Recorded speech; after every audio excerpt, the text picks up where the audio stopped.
Station master মুখের ওপর বলে দিল, না আর দাঁড় করানো যাবে না, সোজা ম্যাড্রাসে গিয়ে দাঁড়াবে ট্রেন। কি, দাঁড় করানো যাবে না? সুরজ রাও বললেন, ঠিক আছে, আমরাও দেখে নেব কিভাবে ট্রেন চলে যায় আমাদেরকে স্বামীজির দর্শন করতে না দিয়ে। চলো ভাই, সবাই আমরা রেল লাইনের ওপর শুয়ে পড়ব। যেরম বলা তেমনি কাজ। রেল লাইনের ওপর সবাই মিলে গিয়ে শুয়ে পড়েছে। দূর থেকে গার্ড দেখে ব্যাপারটা বুঝে ট্রেন থামিয়ে দিয়েছেন। লোকে দৌড়চ্ছে স্বামীজিকে দেখার জন্যে।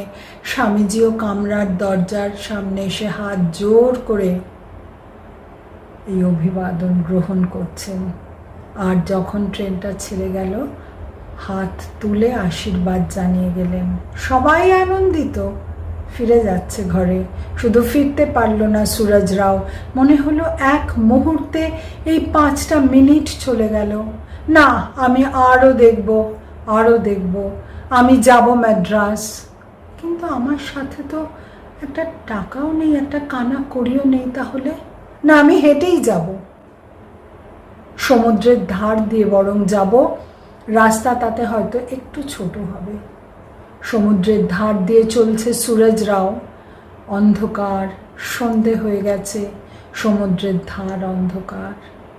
জেলেদের ছোট ছোট কুটিরগুলো আলোক সজ্জায় সজ্জিত। জেলেদের বাচ্চারা খেলছে, আনন্দ করছে। সুরজ রাও বুঝতে পারল না আজকে কেন আলো দিয়ে সাজানো হয়েছে, কেন তাদের এত আনন্দ। বাচ্চাগুলোকে জিজ্ঞেস করলেন, আচ্ছা আজকে কি আছে তোমাদের? বাচ্চাগুলো উত্তর দিল, জানতা নেই, মালুম নেই আপকো, জগৎগুরু আ গয়া। সুরজ রাওয়ের বুঝতে বাকি থাকলো না জগৎগুরু কে, কিন্তু অবাক হয়ে গেলেন এই দরিদ্র জেলেদের মধ্যেও এত আনন্দ। স্বামী নিশ্চয়ানন্দ, স্বামী বিবেকানন্দের সন্ন্যাসী শিষ্য। পূর্বাশ্রমে যার নাম ছিল সুরজ রাও, পেশায় বীর সৈনিক, মারাঠি ছিলেন। মুহূর্তে সমস্ত দৃশ্যপট উধাও হয়ে গেল চোখের সামনে থেকে নিশ্চয়ানন্দের। মন চলে গেল সেই অনেক দিন আগে, যখন তিনি সুরজ রাও ছিলেন আর রায়পুরে সেনা ছাউনিতে থাকতেন। সেখানে আলাপ হয়েছিল নিরঞ্জনানন্দজির সাথে, স্বামী বিবেকানন্দের গুরু ভাই। তার কাছ থেকে স্বামীজির কথা প্রথম শোনেন। স্বামী বিবেকানন্দের কথা, স্বামীজির আদর্শের কথা স্বামী নিরঞ্জনানন্দজি তাকে বলতেন, আর মন দিয়ে নিশ্চয়ানন্দ তখন সুরজ রাও শুনতেন।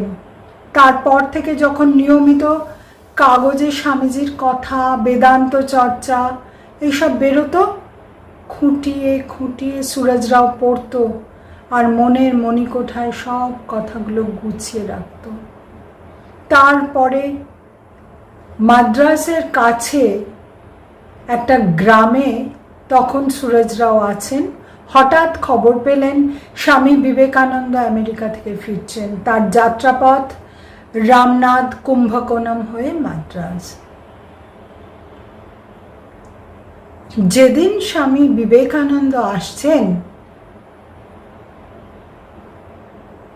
1897 ফেব্রুয়ারি, সুরজ রাও ঘরে থাকতে পারলেন না। তিনিও বেরিয়ে এলেন তার গ্রামের ক্ষুদ্র স্টেশনে স্বামীজিকে দেখার জন্য। স্টেশনে এসে দেখলেন লোকের ভিড়, আর লোকের মুখে খবর আসতে লাগলো প্রত্যেকটা স্টেশনে গাড়ি দাঁড়াচ্ছে, লোকে ট্রেনের কামরা যেখানে স্বামীজি রয়েছেন দৌড়ে যাচ্ছে তার দর্শন মানুষে, আর স্বামীজি তার ট্রেনের কামরার দরজায় বেরিয়ে এসে হাত জোর করে বিনীতভাবে অভিনন্দন গ্রহণ করছেন এই জনসমষ্টির। আর যখন ট্রেন ছেড়ে দিচ্ছে তখন হাত তুলে আশীর্বাদ জানাচ্ছেন। আর তখন স্বামীজির জয় জয়কার ধ্বনিত হচ্ছে প্রতিটি স্টেশনে, জয় স্বামী বিবেকানন্দ জি কি জয়। মায়াবরম স্টেশনে এমন হলো যে স্বামীজিকে প্ল্যাটফর্মে নামতে হয়েছিল। আর শোনা গেল মানুষের এই অভ্যর্থনার খুব ছোট্ট আর হৃদয়স্পর্শী এক উত্তর দিয়েছিলেন স্বামী বিবেকানন্দ।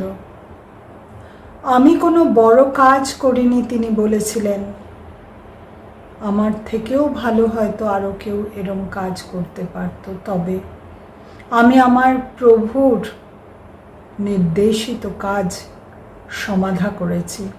আর আমার এই ক্ষুদ্র শক্তির প্রতি আপনাদের এই সহানুভূতির জন্য আমি ধন্য। সুরজ রাও উপস্থিত জনগণকে সাথে নিয়ে স্টেশন মাস্টারের কাছে গিয়ে বললেন, দেখুন আমাদের এই গ্রামের এই স্টেশনটার ওপর দিয়েই তো স্বামীজির ট্রেন যাবে, 5টা মিনিট একটু দাঁড় করান, আমি দেখব। আমরা সবাই অপেক্ষা করে আছি তাকে দেখার জন্যে, একটু দাঁড় করাবেন। স্টেশন মাস্টার মুখের ওপর বলে দিল, না আর দাঁড় করানো যাবে না, সোজা ম্যাড্রাসে গিয়ে দাঁড়াবে ট্রেন। কি, দাঁড় করানো যাবে না? সুরজ রাও বললেন, ঠিক আছে, আমরাও দেখে নেব কিভাবে ট্রেন চলে যায় আমাদেরকে স্বামীজির দর্শন করতে না দিয়ে। চলো ভাই, সবাই আমরা রেল লাইনের উপর শুয়ে পড়ব। যেরম বলা তেমনি কাজ। রেল লাইনের ওপর সবাই মিলে গিয়ে শুয়ে পড়েছে।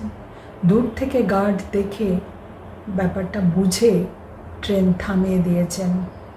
লোকে দৌড়চ্ছে স্বামীজিকে দেখার জন্যে। স্বামীজিও কামরার দরজার সামনে এসে হাত জোর করে এই অভিবাদন গ্রহণ করছেন। আর যখন ট্রেনটা ছেড়ে গেল হাত তুলে আশীর্বাদ জানিয়ে গেলেন। সবাই আনন্দিত, ফিরে যাচ্ছে ঘরে। শুধু ফিরতে পারল না সুরজ রাও, মনে হলো এক মুহূর্তে এই 5টা মিনিট চলে গেল। না, আমি আরও দেখব, আমি যাব ম্যাড্রাস। কিন্তু আমার সাথে তো একটা টাকাও নেই, একটা কানা করিও নেই। তাহলে না, আমি হেঁটেই যাব, সমুদ্রের ধার দিয়ে বরং যাব। রাস্তা তাতে হয়তো একটু ছোট হবে। সমুদ্রের ধার দিয়ে চলছে সুরজ রাও। অন্ধকার, সন্ধে হয়ে গেছে, সমুদ্রের ধার অন্ধকার।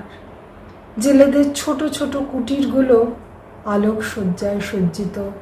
জেলেদের বাচ্চারা খেলছে, আনন্দ করছে। সুরজ রাও বুঝতে পারল না আজকে কেন আলো দিয়ে সাজানো হয়েছে, কেন তাদের এত আনন্দ। বাচ্চাগুলোকে জিজ্ঞেস করলেন, আচ্ছা আজকে কি আছে তোমাদের? বাচ্চাগুলো উত্তর দিল, জানতা নেই, মালুম নেই আপকো, জগৎগুরু আ গয়া। সুরজ রাওয়ের বুঝতে বাকি থাকলো না জগৎগুরু কে, কিন্তু অবাক হয়ে গেলেন এই দরিদ্র জেলেদের মধ্যেও এত আনন্দ। সুরজ রাও পা চালালেন। তবু মাঝরাত হয়ে গেল ম্যাড্রাস পৌঁছতে। রাস্তা জনমানব শূন্য। হঠাৎ এক ব্যক্তিকে পাওয়া গেল। জিজ্ঞেস করলেন, আচ্ছা জানেন স্বামী বিবেকানন্দ কোন বাড়িতে উঠেছেন? হ্যাঁ জানি বই কি, বিলগিরি আয়েঙ্গারের ক্যাসেল কার্নান। কিন্তু আপনি তো ভাই 7 মাইল প্রায় দূরে চলে এসছেন ভুল করে। সুরজ রাও বললেন, তা হোক গে, আমি নিশ্চিন্ত, কাল তো দর্শন পাবো। এখন আমি আর হাঁটতে পারছি না, এই পুকুর পাড়ে গামছাটা পেতে একটু শুই। পরদিন সকাল 7টা সুরজ রাও ক্যাসেল কার্নানের সামনে গিয়ে দেখেন সেখানেও জনসমুদ্র। পাঁচটা ঘন্টা অপেক্ষা করতে হয়েছিল, তবে স্বামীজির সামনে গিয়ে দর্শন। কি জ্যোতির্ময় পুরুষ, যার জন্যে এত দিন অপেক্ষা করেছে সুরজ রাও। চোখ ভরে এলো জলে, মনে সেই আওয়াজ ধ্বনিত হলো, জগৎ গুরু আ গয়া। জনগণ মন অধিনায়ক সেই জ্যোতির্ময় স্বামী বিবেকানন্দ।